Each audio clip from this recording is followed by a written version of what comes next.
আসলে অধ্যাপক চক্রবর্তী মূল বিষয়টা আপনার সামনে রেখেছেন, পুঁজি এবং পুঁজিবাদের পার্থক্য। অসংখ্য সেমিনারে বেফে উনি ইনভাইট ছিলেন, এসছেন, আমাদের শিক্ষণ দিয়েছেন, তার বক্তব্য মন দিয়ে শুনেছি। যে বিষয়ে আলোচনা করতে ডাকা হয়েছে সে বিষয়ে বলতে গেলে একটা বড় আলোচনা সভা দরকার, কিন্তু সময় অত্যন্ত কম। আমাকে যা সঞ্চালক করেছে সময়টা অত্যন্ত কম, কারণ 6টার মধ্যে এটা শেষ করতে হবে। আমি আমার যা টাইম অ্যালটমেন্ট রয়েছে তার মধ্যেই বলার চেষ্টা করব। বিষয়টা হচ্ছে, আমাদের যদি একটা চেন আমরা খুঁজি, সেই চেনটা এরকম যে সারা পৃথিবী দ্বিতীয় বিশ্ব মহাযুদ্ধের পর 89 সাল অব্দি একরকম চলেছে।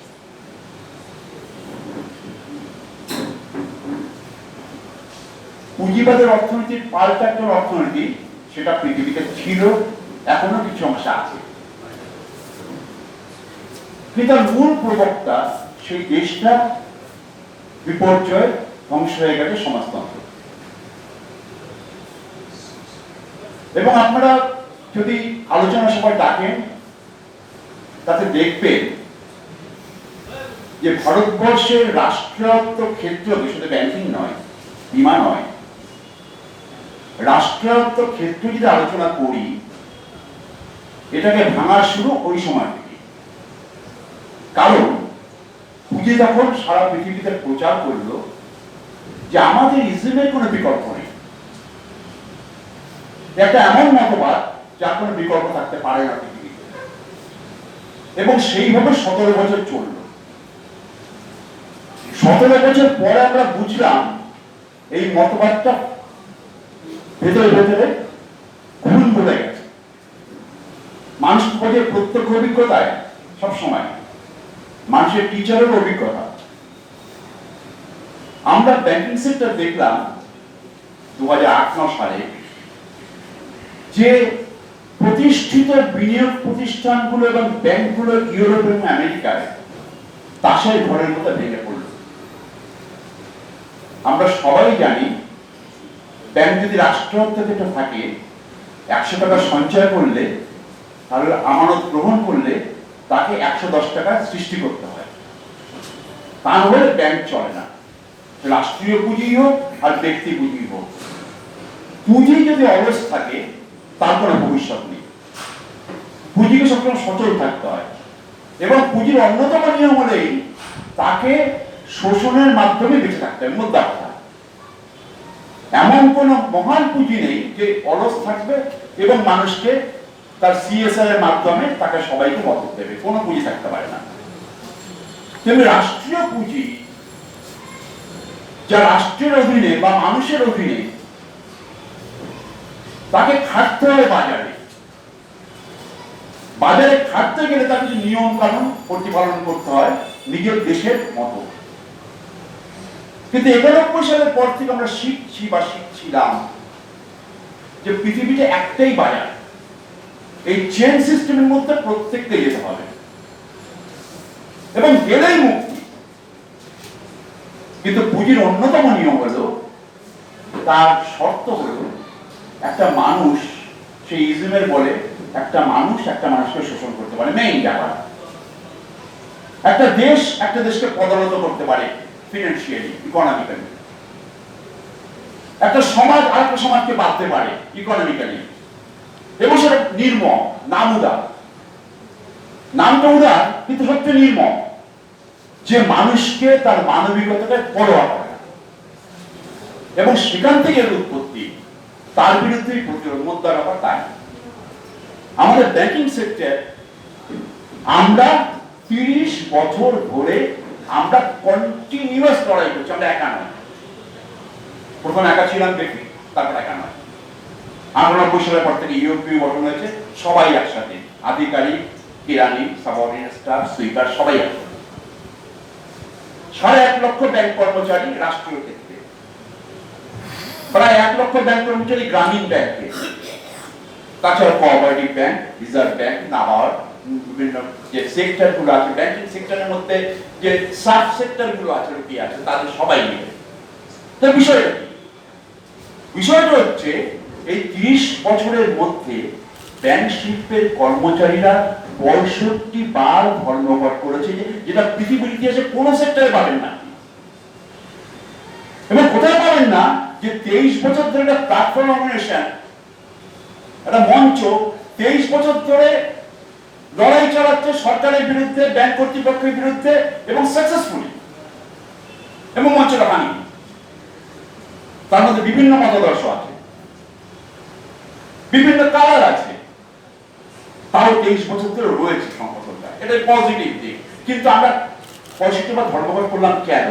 65 বার ধর্মঘট মানে একজন সিনিয়র ব্যাংক কর্মচারী জেনে রাখবেন সারা জীবনে সে প্রায় 1 লক্ষাধিক টাকা সে সরকারকে দিয়েছে ধর্মঘট করে, সরকার কেটেছে লক্ষাধিক টাকা বেশি। এখন আজকে ব্যাংক এমপ্লয়ি যদি স্ট্রাইক করার জন্য আধিকারিক, তার মিনিমাম 5000 টাকা পার ডে যাবে, এই 1500 টাকা যাবে।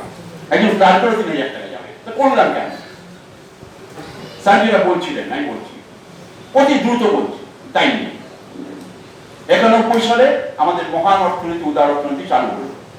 91 সালে রিজার্ভ ব্যাংকের তৎকালীন গভর্নর, তিনি প্রাক্তন হয়ে গেছিলেন, তাকে একটা কমিটি বললেন, নরেশনাল কমিটি। তিনি 1, 2, 3, 4, 5, 6 করে লিখে দেবেন কি কি করতে হবে। আসলে যে কোনো কমিটি রাষ্ট্র ক্ষেত্রে হয়েছে, আপনি চোখ বুঝে বলবেন 91 সালের পরে। এই যেমন মানবতা কমিটি, দেবদার committee, national committee, PNI committee, যা বলবেন 91 এর পরে। 91 একটা ইয়ার, যে ইয়ার সূচনা করছে পুঁজিবাদের ভিক্টরি ওভার দ্য পিপল। সুতরাং 91 সালের পর আমরা শুনলাম যে ব্যাংক সেক্টরকে এত বড় সেক্টরের দরকার নেই, সবই তো রাষ্ট্রায়ত্ত ব্যাংক, একটু ছোট বড়। এবং ক্যাপিটালিজমের যে মেইন অভিযান, অ্যাগ্রেশন, 30 বছর বাদে সে 91 সালের রিপোর্ট যদি পড়েন ভালো করে, যেটা আমরা বারবার বলছি এমপ্লয়ীদের, ঠিক আছে 91 সালে যা যা বলেছিল, 3-4টা হবে গ্লোবাল ব্যাংক, সারা পৃথিবীতে ব্যবসা করবে, 3-4টা হবে ন্যাশনাল ব্যাংক, শুধু দেশের ব্যবসা করবে, আর সব হবে লোকাল ব্যাংক, আর এতগুলো ব্যাংকের দরকার নেই। তার 26 বছর বাদে একটা কমিটি, পিজেনআই, যিনি অ্যাক্সিস ব্যাংকের চেয়ারম্যান ছিলেন, একটা প্রাইভেট ব্যাংককে চেয়ারম্যানকে অ্যাপয়েন্ট করে গভর্নমেন্ট, যে রাষ্ট্রায়ত্ত ব্যাংকের হেলথ পরীক্ষা করার জন্য। বুঝে দেখুন, একটা প্রাইভেট ব্যাংকের চেয়ারম্যান রাষ্ট্রায়ত্ত ব্যাংকের হেলথ পরীক্ষা করে সে রিপোর্ট দেবে। তো রিপোর্ট কি হতে পারে? তিনি বললেন যে এতগুলো ব্যাংকের দরকার কি আছে, কোনো দরকার নেই, তোমার 4টা ব্যাংক এনা, 5টা ব্যাংক এনা, দরকার নেই, কোনো লোক ছাড়াই করো, তুমি রেশিও পরিবর্তন করো, তুমি প্রাইভেট সেক্টর লেন্ডিং বন্ধ করো, একের পর এক সুপারিশ করলেন। কিন্তু যখন করলেন তখন মোদি এসে গেলেন। ওই রিপোর্টে কমিটি যখন সাবমিট করলো, তখন মোদি প্রাইম মিনিস্টার শপথ নিয়ে নিয়েছেন 26শে মে 2014। তিনি রিপোর্টটা গত 5 বছর ধরে ইমপ্লিমেন্ট করছেন। জাস্ট 91 সালের রিপোর্ট, 2014 এর পিজেনআই কমিটি রিপোর্ট 2021 এ ইমপ্লিমেন্ট হচ্ছে। তার বিভিন্ন ফর্ম আছে। ফার্স্ট ফর্ম, ব্যাংকের শেয়ার বেচন। শেয়ার বেচার পরে কি হলো? ব্যাংকের বোর্ডে 3-4 জন শেয়ার বাজারের দালাল প্রত্যেকটা ব্যাংকের বোর্ডে ঢুকে গেল শেয়ার কিনে। তাদের লক্ষ্য কি? নিজের শেয়ারের দাম বাড়ানো, তারা বিক্রির জন্য ভাববে। এবং শেয়ার বাজারে অনিবার্য নিয়মে মানুষ যে শেয়ার কিনলো, আমাদের কথা না শুনে তারা বেচলো। এটা 95 সালের কথা বলছি, কানাডা ব্যাংক অফ ইন্ডিয়া শুরু। সেই থেকে শেয়ারগুলো সারা পৃথিবীর নিয়মে, অর্থনীতির নিয়মে চলে গেল বিদেশে। ফরেন ইনস্টিটিউশনাল ইনভেস্টররা সেগুলো কিনলো, 19% এখন তারা হোল্ড করছে। তার কি হবে? ব্যাংক সেক্টরের ভবিষ্যৎ আছে? ভবিষ্যৎ অবশ্যই আছে। এই 30 বছর যদি আমরা লড়াই না করতাম, তাহলে তো এই গভর্নমেন্ট অফ ইন্ডিয়াকে ব্র্যাকেটে রেখে রাখতো না। সকলেইটুকু একটা নির্মম পুঁজিবাদের বিরুদ্ধে লড়াই করতে গেলে আমরা যদি ভাবে আমরা জিতবো, কখনই হবে না। কারণ দেশের মানুষ যদি তাকে সমর্থন না করে, না বোঝে, এটা ভারতবর্ষ, এটা সুইডেন নয়, এটা ফিনল্যান্ড নয় যে সবাই শিক্ষিত, সবাই মোটামুটি বুঝে গেল পুঁজিবাদ কি, সমাজবাদ কি, আমি আমার পথ নেবো, তা তো নয়। এদেশের মানুষের অসংখ্য অসুবিধা আছে, সে ব্যাংক ম্যানেজার বুঝতে যাবে কেন? কেন তার নেসেসিটি কি? তার তো পয়সা এক রয়েছে, শুধু পাসবইয়ের সেভিংসের পাসবইয়ের লোগোটা চেঞ্জ হয়েছে, এই তো, আর তখন বড় চেঞ্জ হয়নি। কিন্তু এই মানুষ এফআরডিএ বিলের বিরুদ্ধে রূপে দাঁড়িয়েছিল, ভেবে দেখুন। আবার যদি এফআরডিএ বিল পড়েন তাহলে দেখবেন এফআরডিএ বিল এখানকার বিল নয়। 2008-9 সালে সারা পৃথিবীর বড় বড় ব্যাংকাররা বলছিল যে আমরা আমাদের থেকে টাকা দেবো তোমাদের ব্যাংক বাঁচাতে, প্রাইভেট ব্যাংক বাঁচাতে, আমাদের দরকার কি? গভর্নমেন্টের টাকা যখন তুমি লাভ করো তোমার, যখন লোকসান করো সরকার, হোয়াট ইজ দিস? ভারত ঢুকে গেল তার মধ্যে দৌড়ে, ঢুকে বিল করলে মানুষ প্রতিবাদ করলো যে আমার টাকা দিয়ে তুমি ব্যাংক বাঁচাবে, হোয়াট ইজ দিস? আমার টাকা দিয়ে ইউকো ব্যাংক বাঁচাবে, ইউকো ব্যাংক যদি পতন হয়, মানুষ রিয়াক্ট করলো। শুধু ব্যাংকের বই একা যেতেনি, মানুষ রিয়াক্ট করেছে বলে জিতেছি আমরা, বাট এবার সাময়িক যাতে যাই না। তাহলে ওই শেয়ার বাজারে শুরু, তারপর ব্যাজেলের নানা নিয়ম কানুন, তারপর মার্জার, একের পর এক মার্জার, এখন 12 ব্যাংকের সংখ্যা। এক সময় পরে ছিল 28, এখন 12।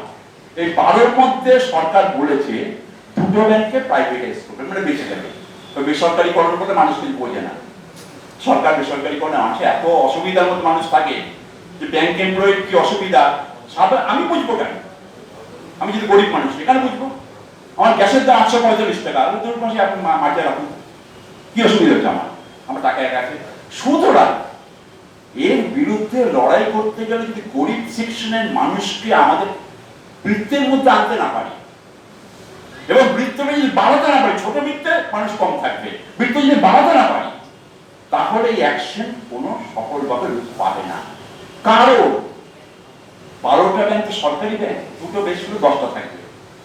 সরকার কি বলেছে যে আগামী 2-3 বছরের মধ্যে স্ট্র্যাটেজিক সেক্টরে স্যার বলছিলেন মিনিমাম 1 ম্যাক্সিমাম 4 এন্টিটি থাকবে, মানে স্ট্র্যাটেজিক ব্যাংক 4টে সরকারি ব্যাংক থাকবে। এবার কোন 4টে আপনি কি করুন? স্পেকুলেশন, সমস্ত কাগজ যারা তাদের মতো স্পেকুলেশন করছে, এই ব্যাংক বিক্রি হয়ে যাবে, এই ব্যাংকে ফার্স্ট চান্স, এমপ্লয়ি ভাবছে আরে আমি বেঁচে গেলাম, ব্যাপে কেউ না।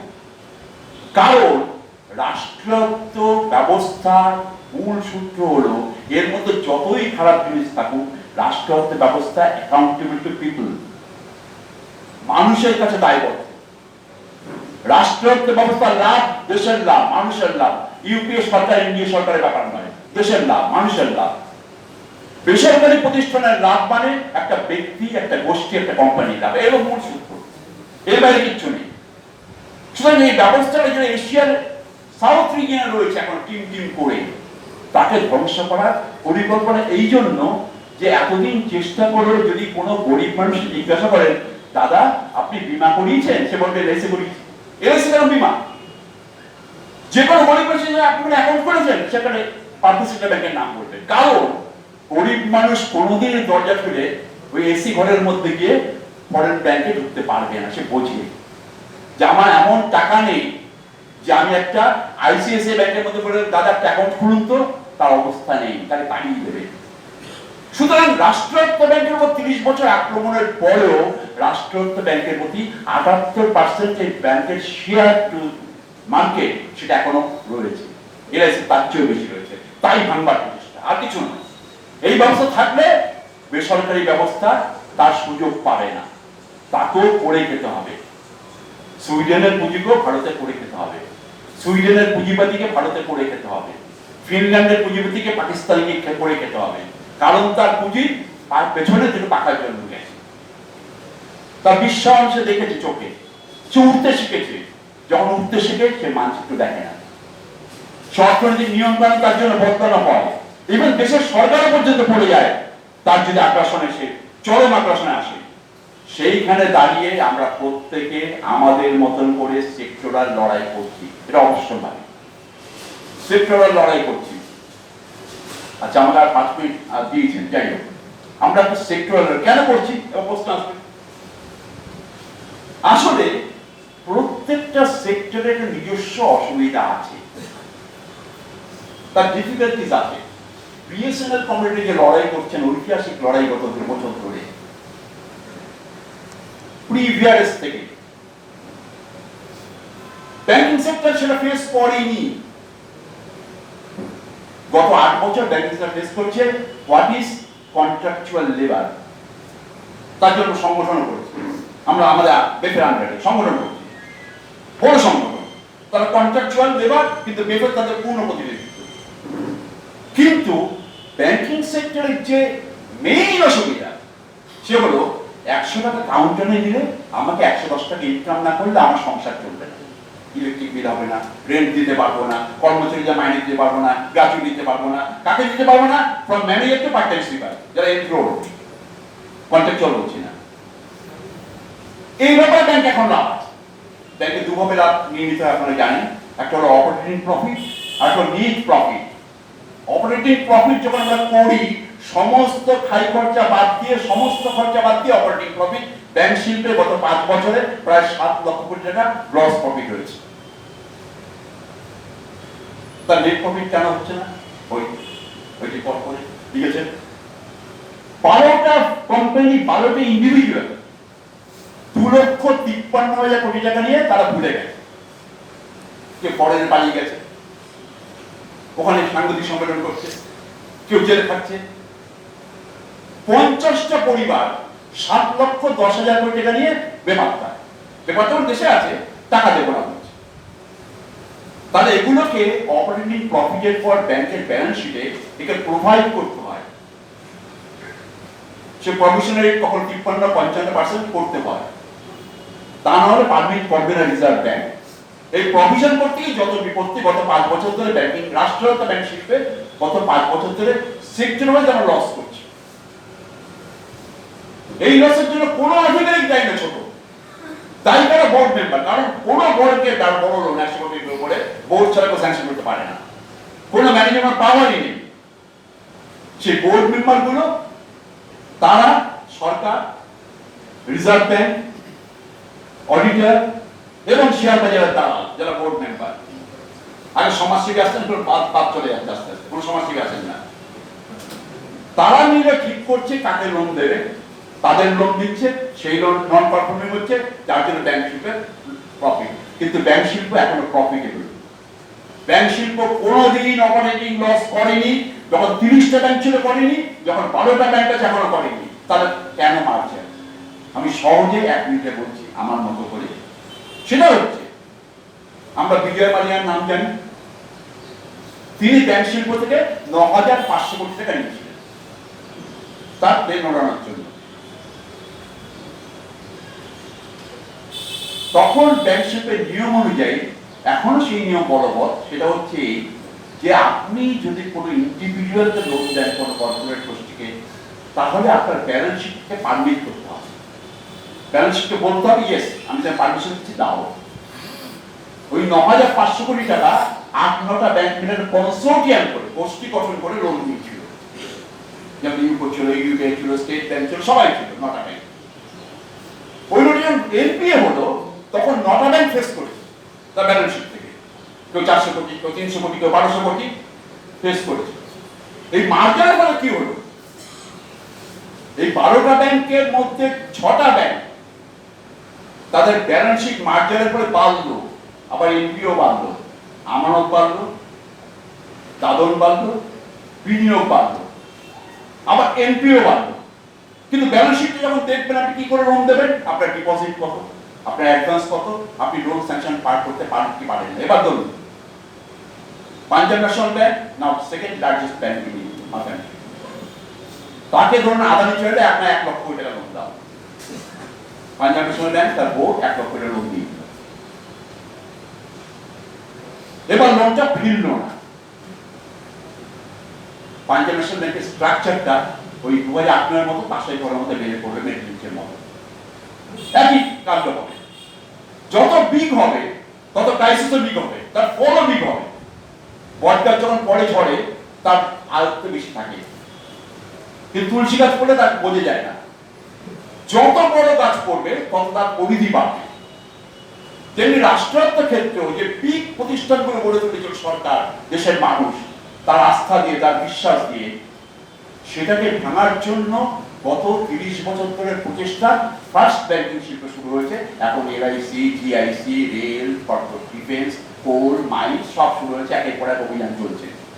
মূলত রাষ্ট্র অর্থনীতিকে দুর্বল করে, তাহলে ব্যাংক ব্যবস্থা, এই বীমা ব্যবস্থা এমনিই ভেঙে পড়বে। মানুষ যদি কোনো অপশন না পায়, যদি ব্রাঞ্চ না পায়, তাহলে মানুষ কোথায় যাবে? Automatic private bank, automatic private বীমা, তাহলে ব্যাংক বন্ধ হবে আগামী দিনে। হাজার হাজার বন্ধ হবে স্টেট ব্যাংকে। ব্যাংক অফ বারোদা 10% ব্যাংক বন্ধ করবে আপনার মার্জার, পিএনবিও তাই করবে, 10% ব্যাংক মার্জার করবে। 10% মানে 10% 900 1200 মানুষ পরিষেবা হারাবে, এবং সরকার সেটাই চায়। সরকার প্রতিযোগিতার নামে এমন একটা প্রতিযোগিতা সৃষ্টি করছে, রাষ্ট্রায়ত্ত ব্যবস্থা গত 50 বছর ধরে ব্যাংকিং শিল্পে গড়ে তোলা হয়েছে, যে সৌধ, যে সারা পৃথিবীর যে মডেল, যে মানুষ এই ব্যবস্থার মধ্যে গভর্নমেন্টের উপর ভরসা রেখেছে। ইন্টারেস্ট কমেছে 3.5%, 6%, 5.5%, কিন্তু মানুষ সরকারি ব্যাংকে এসছে, সরকারি পোস্ট অফিসে এসছে, কারণ নিরাপদ। এখনো পর্যন্ত তাই। এই নিরাপদ ব্যবস্থা ভাঙার মেইন সাজেশন দিয়েছিলেন স্টেট ব্যাংকের ভূতপূর্ব চেয়ারম্যান শ্রীমতী অরুন্ধতী ভট্টাচার্য। তার নাম, আপনার ছবি বারবার দেখেছে, যখন নোট বাতিল হলো তখন কিন্তু অর্জিত পাত্র কি করে দেখেন, তাকেই দেখতেন বারবার। তখন তিনি স্টেট ব্যাংক, তিনি বলেছিলেন সাংবাদিক সম্মেলনে যে এত কম সুদ দিয়ে তুমি কেন থাকছো ব্যাংক? আমার পারপাসটা কি? only giving 5% interest, why are you coming into banking service? কেন তুমি বাজারে ফাটাও টাকা, তুমি সোনা কেনো, তুমি শেয়ার বাজারে যাও, অনেক বেশি ব্যাংক পাবে। একটা রাষ্ট্রায়ত্ত ব্যাংকের চেয়ারম্যান যখন বলেন আমার ব্যাংক আসার দরকার নেই, তুমি বাইরে চলে যাও, তুমি ঝুঁকি করে ঋণ দাও, তখন বুঝতে হবে 2008-9 যে কারণে পতন হয়েছিল সারা পৃথিবীর অর্থের বুঝে অর্থনৈতিক ব্যবস্থা, তার জন্য দিক নির্দেশ করছে মানুষের মধ্যে ঝুঁকিমূলক যত ঋণ বাড়বে ব্যাংকের সাথে তত খারাপ হবে, কারণ ব্যাসেল নিয়মে বলছে কতখানি ঝুঁকি আমি নিতে পারি। সুতরাং আমাদের ব্যবস্থাগুলো সেক্টরাল যে লড়াই চলছে, ডিফেন্সের মতো, বিএসএনএল মতো, স্টিলের মতো, রেল তার নানা সীমাবদ্ধতা নিয়ে স্ট্রাইক করতে না পারতো তাদের মতো প্রোগ্রাম করছে, এগুলোকে কি করে একটা চেনে মেলাতে পারে, সেই কাজ ব্যাংকিং সেক্টর বা বিএসএনএল সেক্টর বা স্টিলের নয়। সে কাজ যারা বড় জায়গায় রয়েছেন, কেন্দ্রীয় ট্রেড ইউনিয়ন, তাদেরকে ভাবতে হবে, আমরা ভাবলে হবে না। যে কি করে সব সেক্টরের কমন গোল করে, কমন ইন্টারেস্ট যেটা সবার থাকবে একসাথে, সেই চেনে যেন আনতে পারি সেই বৃত্তের মধ্যে, যাতে কর্পোরেট অ্যাগ্রেশন বিরুদ্ধে সমস্ত সেক্টরকে এক জায়গায় এনে একটা মিনিমাম প্রোগ্রাম নিয়ে, সবার প্রোগ্রাম দেখাবে না, সবার ক্রাইসিস এক নয়, সেই ক্রাইসিস গুলোকে একটা ফর্মে পেতে একটা নির্দিষ্ট যোজনা করে আমরা যাতে একভাবে লড়তে পারি, যাতে মানুষ, গরিব মানুষ দেখবে যে একটা লড়াই হচ্ছে, এই লড়াই আমার পার্টিসিপেট করা দরকার। তা না হলে আমাদের মতো দেশে, যেখানে মানুষ তার অসংখ্য অসুবিধার মধ্যে প্রতিদিন যাপন করেন, দিন যাপন, অর্ধেক লোক এক বেলা খেয়ে ঘুমোতে যান, আমরা সবাই জানি, তারা কখনোই আমাদের সমর্থনে দাঁড়াবেন না যদি না আমরা সবাই ভাবে একসাথে দাঁড়িয়ে তাদের মধ্যে বোঝাতে পারি। পিপুল, কাস্টমার, তারা যদি সরে যান, তাহলে শিল্পগতভাবে আন্দোলন কখনোই সাকসেসফুল হবে না আমাদের দেশে।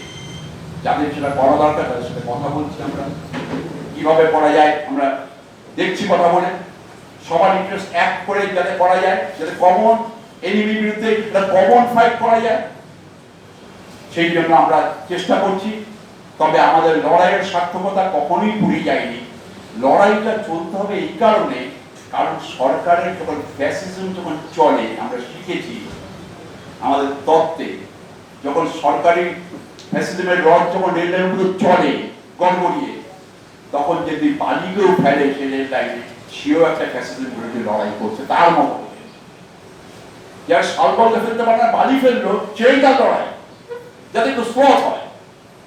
এই সরকার 5 বছরের জন্য কিন্তু দিক নির্দেশ করছে অন্যভাবে, দেশটা অন্যদিকে করছে। পুঁজিবাদের সাথে যদি মৌলবাদ ধর্মান্ধ শক্তি মেরে তাদের ভয়ঙ্কর জিনিস। এতদিন আমরা পুঁজিবাদী রাজনীতি ছিলাম, এখন তার সাথে যুক্ত হয়েছে একটা মৌলবাদী ধর্মান্ধ আইডিওলজি। এবং সেটা যদি মিলে যায় এবং যদি তৎপরভাবে মিলে যায় এবং যদি কোনো আগ্রাসনের বিরুদ্ধে যদি প্রতিরোধ না হয় জনগণের, পিপল সেকশন যদি তৈরি না করতে পারি, তাহলে আমরা আমাদের ভবিষ্যৎ তৈরি করতে পারবো না। ধন্যবাদ।